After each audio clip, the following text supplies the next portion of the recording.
बात यानी 17 दिसंबर 1398 की है, जब तैमूर यानी का हिंदुस्तान पर, दिल्ली पर आक्रमण करता है। उस समय दिल्ली पर यानी शासक राज कर रहा था नसरुद्दीन मोहम्मद तुगलक, और उसका एक वजीर था यानी मल्लू इकबाल खां। तो दोनों का उसमें यानी राज चल रहा था। तो उसमें 15 दिन, मात्र 15 दिनों के अंदर तैमूर ने यानी दिल्ली पर आक्रमण करके अपनी राज साम्राज्य सत्ता स्थापित कर ली थी। उसमें उतना भयंकर आक्रमण हुआ था उसमें, यानी दिल्ली के अंदर बड़ा भयंकर कत्लेआम करवाया गया था। उसमें यानी दिल्ली के अंदर यमुना नदी थी, उसमें काट काट कर यानी लाशों ही लाशें ढेर लगा दिया था। और यानी दिल्ली के अंदर जो नर्मदा, वो सॉरी यमुना मतलब नदी थी, उसके अंदर यानी पानी पूरा लाल रंग का यानी खून के कारण दिखाई देने लगा था। ऐसा आक्रमण यानी 1398 के अंदर तैमूर ने किया था। तो हम उसकी चर्चा करेंगे। नमस्कार, मेरा नाम सुभाष चंद्र सैनी है और मैं एक बार फिर आपके सामने प्रस्तुत हुआ हूँ हिस्ट्री का एक चैप्टर लेकर। तो आओ हम एक हिस्ट्री का नया टॉपिक विस्तार से हम काम करेंगे, तो जिसका हम तैमूर के विषय के बारे में जानेंगे। तैमूर का साम्राज्य का विस्तार कैसा हुआ था, तैमूर का परिचय जान लेंगे हम। और तैमूर के बारे में जानने के साथ साथ हम यानी दिल्ली में उस समय तुगलक वंश की स्थापना के बाद हुई थी। तुगलक वंश का राज था। तुगलक वंश उस समय यानी पतन की ओर था और सैयद वंश यानी उदय की ओर अग्रसर हो रहा था। कैसा पतन हुआ तुगलक वंश का और किस तरह यानी उदय हुआ सैयद वंश का, तो हम इसमें विस्तृत से जानेंगे। तो एक बार यानी आप अगर मेरा चैनल देख रहे हो तो जरूर उसको लाइक, सब्सक्राइब और कमेंट जरूर करें साथियों।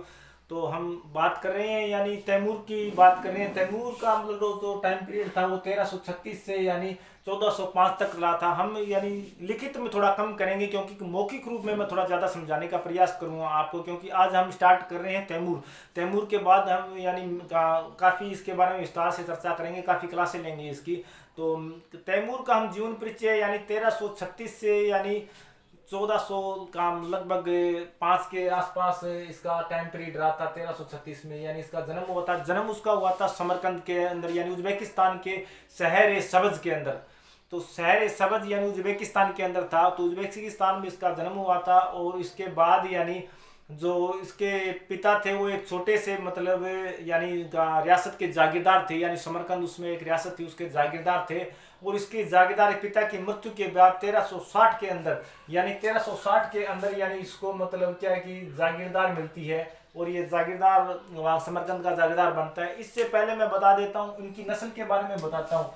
तैमूर की जो नस्ल थी ये नस्ल बरलास नस्ल थी। इस नस्ल का नाम बरलास था। बरलास मूल रूप से यानी मंगोल के थे ये वैसे तो।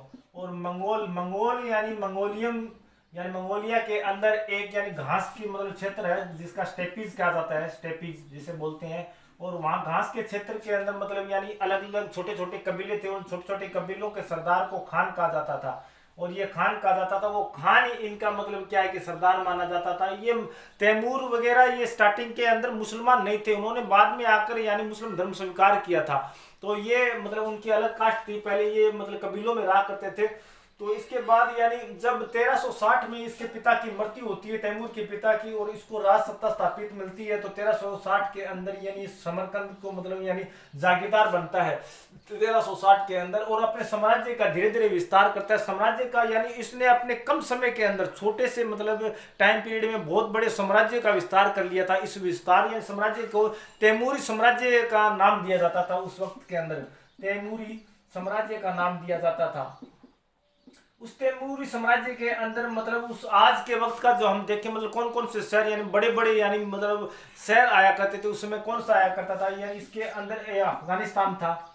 अफगानिस्तान, उज्बेकिस्तान, तुर्कमेनिस्तान और लीबिया, इजिप्ट और लेबनान के बाद इटली, और इटली के बाद एशिया माइनर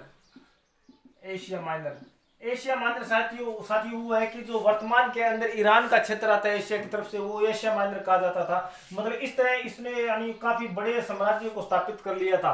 तो इसने धीरे धीरे साम्राज्य के विस्तार के साथ था। इसके जो साम्राज्य के साधन थे यानी विस्तार के साधन थे, वो साधन ये थे कि ये मतलब एक बात बताता हूँ साथियों इसके अंदर, पहले मैं आपसे साधनों के बारे में इससे पहले एक बात बताता हूँ कि इसके अंदर एक इनका जीवन था वो संघर्ष में ही रहा था। संघर्ष में ही नीचे अंदर एक ऐसी पोटेंशियल थी, ये मतलब यानी बहुत ज्यादा मेहनती हुआ करते थे। ये घोड़ों पर बहुत ज्यादा मतलब बताया जाता है कि यानी हजारों किलोमीटर तक ये सफर कर लेते थे घोड़ों पर।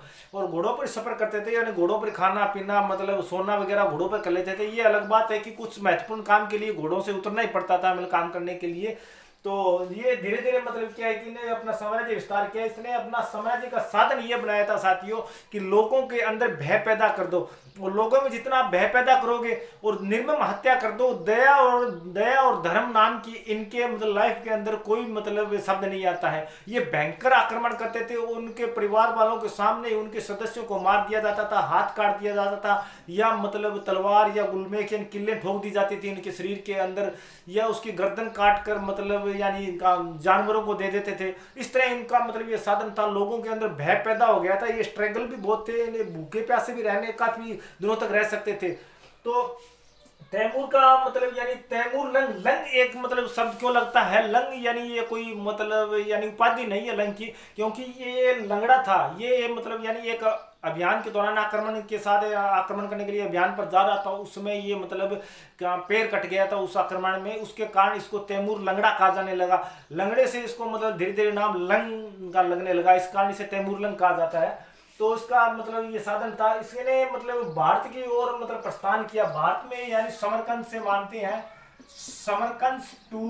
समरकंद से मतलब यानी दिल्ली की ओर प्रस्थान करता है, दिल्ली की ओर प्रस्थान करता है। तो साथ ही उस वक्त बताया जाता है कि ये बात यानी 1398 की बात है, 1398 यानी अप्रैल के प्रथम और मार्च के लास्ट की बात है, यानी 1398 के अंदर, जब ये मतलब सिंधु नदी को पार कर चुका था, सिंधु नदी को पार कर चुका था और झेलम के किनारे किनारे चल रहा था, झेलम नदी के किनारे किनारे जैसे चल रहा था, उस वक्त इसके साथ एक सेना और मिलती है। वो सेना मतलब पीर मोहम्मद नाम का व्यक्ति लेके आता है, पीर मोहम्मद नाम का एक व्यक्ति लेके आता है। ये पीर मोहम्मद नाम का व्यक्ति था, ये मुल्तान को जीत कर आया था। उसमें मुल्तान जो वर्तमान में पाकिस्तान के अंदर है, मुल्तान को जीत कर आया था। और ये पीर मोहम्मद यानी तैमूर लंग का पुत्र था, ये पोता था, ये पुत्र था। ये दोनों की सेनाएं मिलकर धीरे धीरे फिर यानी ये दिल्ली की ओर प्रस्थान करती है। तो दिल्ली में यानी भारत में मतलब सबसे पहले इसका आक्रमण होता है। भारत में प्रवेश करने के बाद सबसे पहले आक्रमण होता है भटनेर दुर्ग पर, यानी भटनेर वर्तमान के अंदर हनुमानगढ़ के अंदर का मतलब बना हुआ है, यानी इसमें भटनेर पर आक्रमण करता है। ये भटनेर पर आक्रमण 1398 के अंदर जो आक्रमण होता है, तो उस समय यानी यहाँ पर भयंकर कत्लेआम करवाया गया था तैमूर के द्वारा। और आक्रमण इतना भयंकर था कि वहां पर नरसिंह हत्या कर दी गई थी लोगों की, यानी मकान वगैरह छोटे जो भी उनके साधन थे जला दिए गए थे। तो लाशों को काट कर कुओं में डाल दिया गया था उस वक्त। यानी भटनेर दुर्ग के अंदर एक कुआं भी बना हुआ था उस समय। यानी तैमूर यानी एक पुस्तक लिखता है, तुजुक ए तैमूर मतलब पुस्तक लिखता है। उस पुस्तक के अंदर खुद बयान करता है कि हिंदुस्तान के अंदर इतना मजबूत किला मैंने आज तक कहीं नहीं देखा है।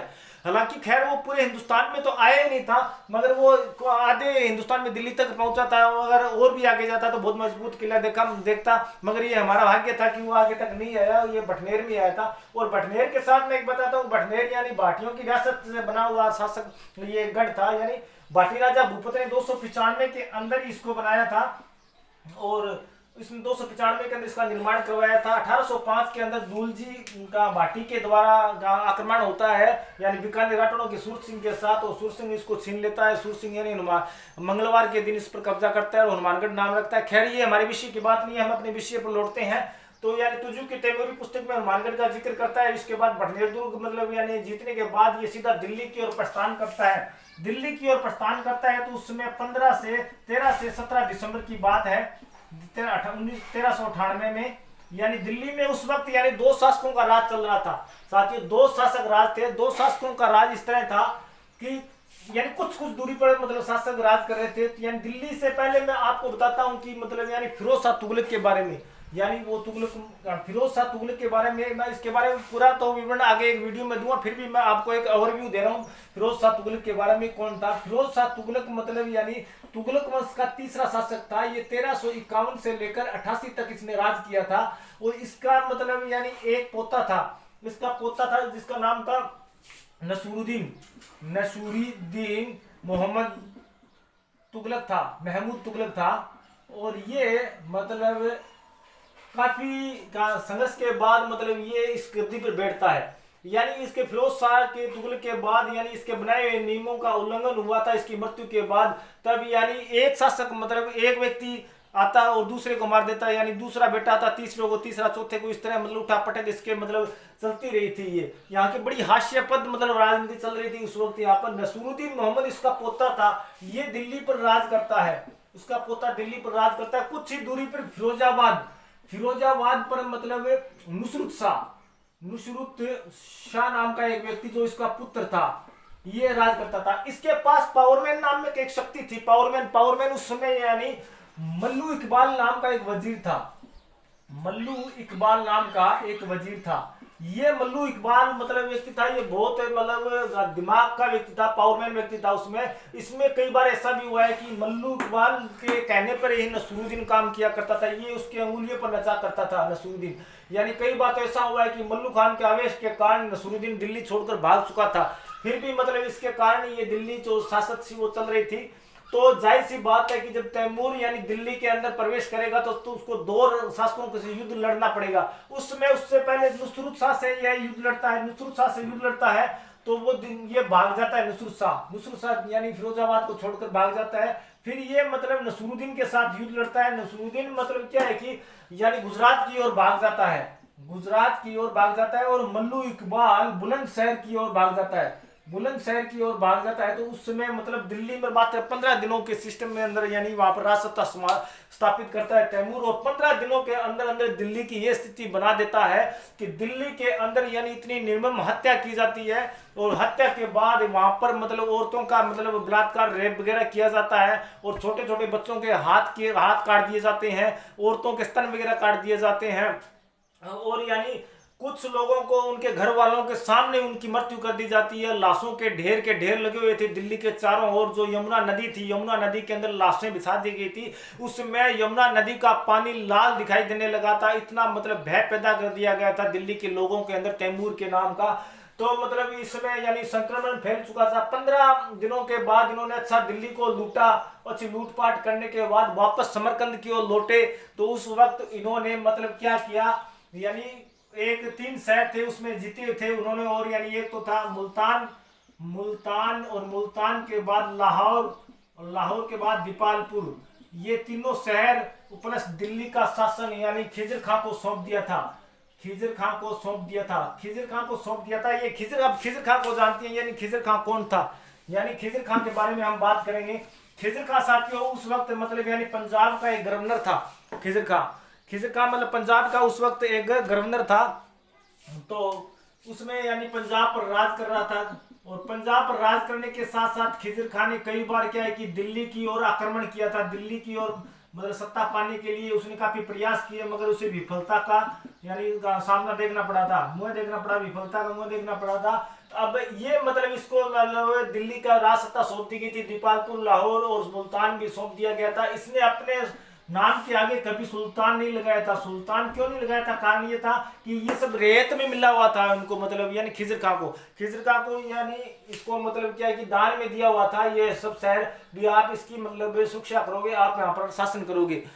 फिर भी इसने मतलब सुल्तान की उपाधि न लेकर एक रैयत ए आला की उपाधि इसने ली थी, रैयत ए आला की उपाधि मतलब खिजर खां लेता है।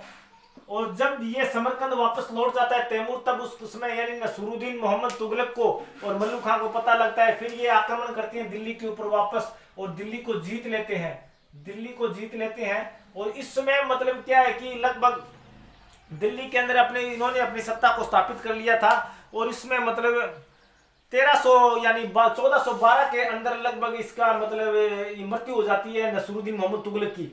1312 में इसकी मृत्यु हो जाती है। तो 1412 के अंदर नसरुद्दीन की मतलब इसकी मृत्यु हो जाती है। मृत्यु होने के बाद मतलब नसरुद्दीन के जो व्यक्ति थे, यानी जो खास अमीर थे, जो मतलब इसके जागीरदार थे, जो इसके मतलब सरदार थे, उन्होंने मिलकर यानी दौलत खां को मतलब वहां का राजा बना दिया था। दौलत खां लोधी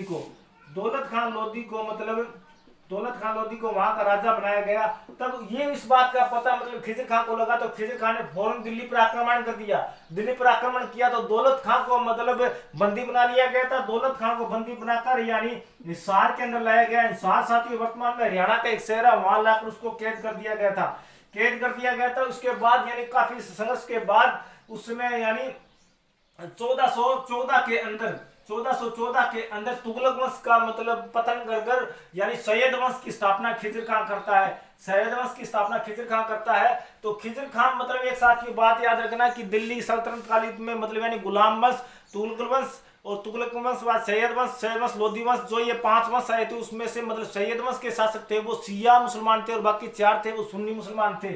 इस कारण मतलब इसने जो दिल्ली पर राज सत्ता स्थापित की सैयद वंश के नाम पर स्थापित की थी। तो सैयद वंश के 1414 के अंदर यानी सैयद वंश स्थापित होता है। और ये तैमूर का जो ये टाइम पीरियड था ऐसा मैंने आपको बताया है। अगर मतलब यानी समय होते नज़दीक आ गया है मतलब तैमूर के बारे में हम और भी जानकारी लेंगे। और मैं आपसे गुजारिश करूँगा कि मेरा जो बनाया हुआ चैनल है उस पर आप लाइक और कमेंट शेयर जरूर के साथियों। धन्यवाद। सुभाष सैनी।